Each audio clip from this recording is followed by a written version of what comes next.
Tenho 2 filhos, um de 9 e 7 anos.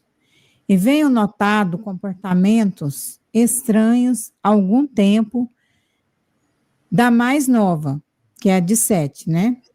Venho pesquisando sobre uma psicopatia e sociopatia. Eu vou procurar ajuda com psicólogo, né? E frequento o centro espírita. Faço evangelho no lar e gostaria de saber se realmente for um diagnóstico, um desses problemas que ela está pensando, se o espiritismo pode ajudar na melhora ou se não tem cura. Eu tenho medo do futuro dela, da pessoa que ela pode se tornar, pelas pequenas atitudes. Meu filho mais velho é o inverso dela e é super tranquilo, às vezes se altera quando ela estressa ele demais, mas são totalmente diferentes. Não convivemos com um pai biológico. Ele teve atitudes no passado desonestas comigo, simplesmente os abandonou. Não teve mais contato. Isso pode ser genético? Com vocês. Bom, primeiro ponto, você não pode tirar uma crença de que sua filha tem algum tipo de transtorno pelo fato de que você simplesmente observou. É importante o olhar de um profissional, para que você já não rotule sua filha antes disso ser verdadeiro e crie um comportamento de rejeição ou de aversão antes mesmo de ter o diagnóstico de alguém abalizado no assunto. Se você consultar alguém para fazer um diagnóstico dela, é importante ter a avaliação de mais de um profissional, porque é importante saber se 2 confirmam a mesma coisa, que pode ser que um diga e o outro desdiga, aí você vai ter que procurar um terceiro. Eu tinha um amigo, quando trabalhava na Embratel, que dizia: quem tem 2 médicos tem um médico, e quem tem 3 médicos não tem nenhum médico. Então é importante que você ouça mais de um para que feche um diagnóstico, se isso tiver.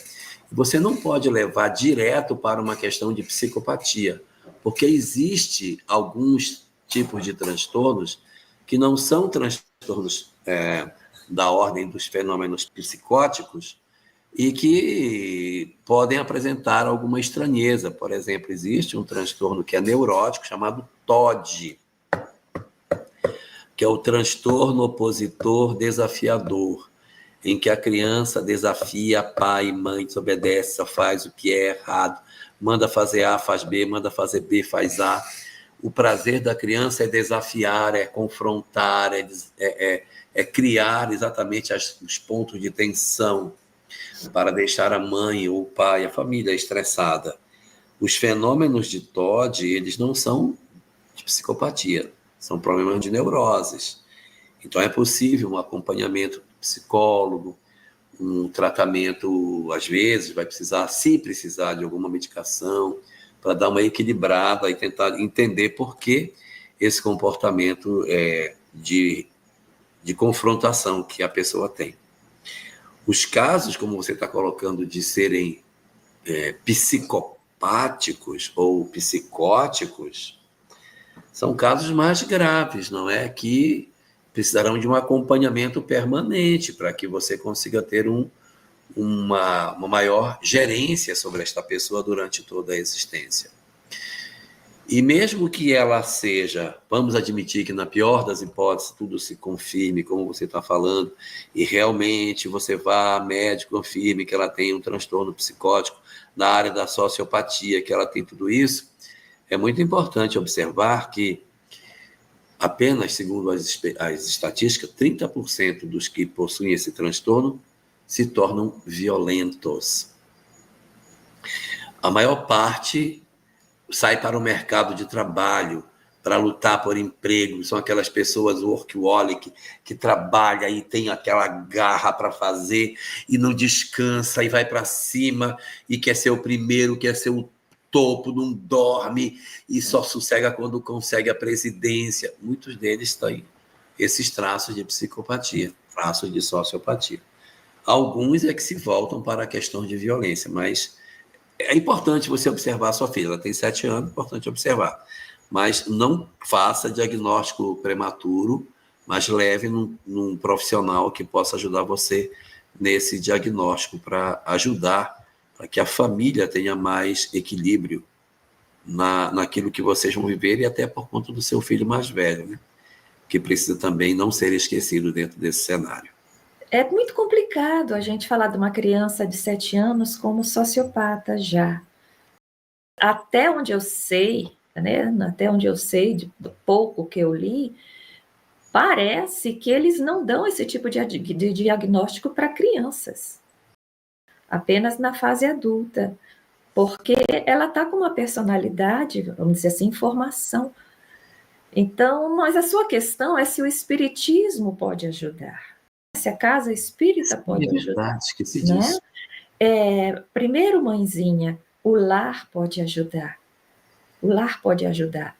A sua filha é um espírito imortal. Se ela traz alguma dificuldade na alma, ela construiu essa dificuldade no passado, que ela está expressando agora como uma menina de 7 anos, e ela pode refazer, desconstruir esses equívocos. Claro que sim.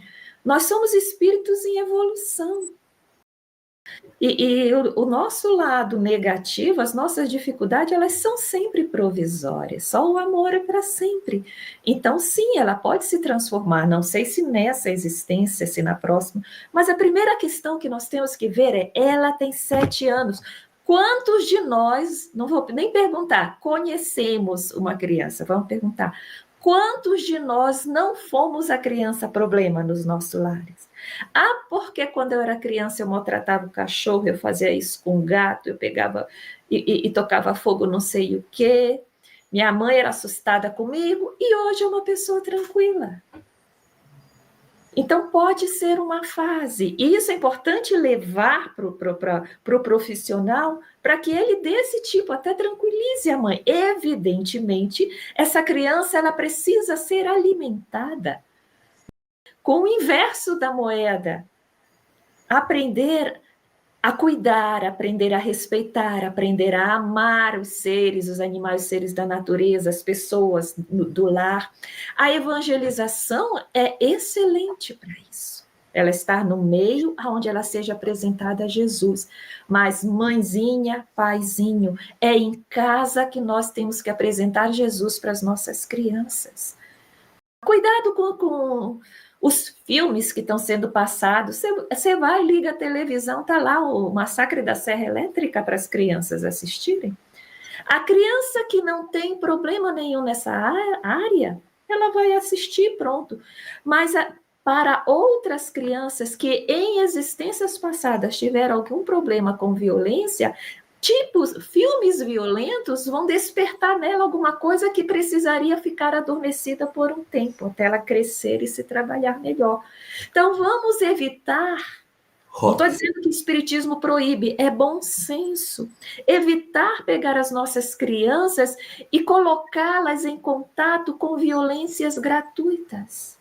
Seja sobre as histórias, as coisas que se conversam em casa, seja sobre livros que são disponibilizados, televisão, filmes. Vamos tomar cuidado com isso. Quando apresentar Jesus é apresentar o outro lado da moeda também no lar. Exemplos de doação, de como ela pode ajudar a cuidar de uma planta, ajudar a cuidar do cachorrinho. Havia um cachorrinho doente, chama, vamos levar no veterinário. Ver como é bom ver o cachorro ficar bom, como a pessoa se sente feliz. Esse apresentar Jesus vai fazendo com que a alma trabalhe aquilo que está querendo talvez despertar, um restinho que a pessoa traz. E tranquilamente se transforma numa pessoa que vai ficar longe disso, né? Que vai depois rir daquilo, vai somente contar, mas que não vai levar isso para a idade adulta. Agora, sempre auxílio espiritual na casa espírita, se precisar, se sentir melhor, né? O próprio tratamento espiritual, evangelização infantil, evangelho no lar, orações, aqueles livros espíritas com histórias, livros infantis com histórias maravilhosas para as crianças, dê de presente, conte essas histórias antes de dormir. E que ela encontre amorosidade em casa, exemplo da amorosidade com as pessoas, com os vizinhos, que ela aprenda isso no lar, na casa espírita e tenha o acompanhamento profissional necessário. Ou seja, vai exigir mais da mãe, da família. Mãe e pai, exato. O pai não está, né? O pai é ausente. Vai exigir mais dela de dar bons exemplos para que haja a semeadura positiva. E só para complementar na questão do que o Centro Espírita pode oferecer, o Centro Espírita pode oferecer não somente informações ou acolhimento para a criança, mas para a família também, tá? A Casa Espírita também ajudando a entender os mecanismos dos processos reencarnatórios obsessivos, a questão da reencarnação, da lei de causa e efeito, para que a família se fortaleça para proteger melhor os seus integrantes. E o processo de evangelização para a família também, né? Evangelização, envolvimento no trabalho, né?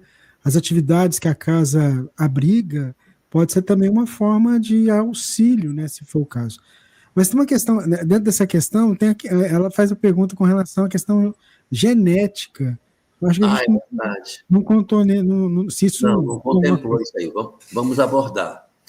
Olha, o aspecto genético, ele é muitas vezes levantado pela possibilidade de que exista uma interferência da genética no comportamento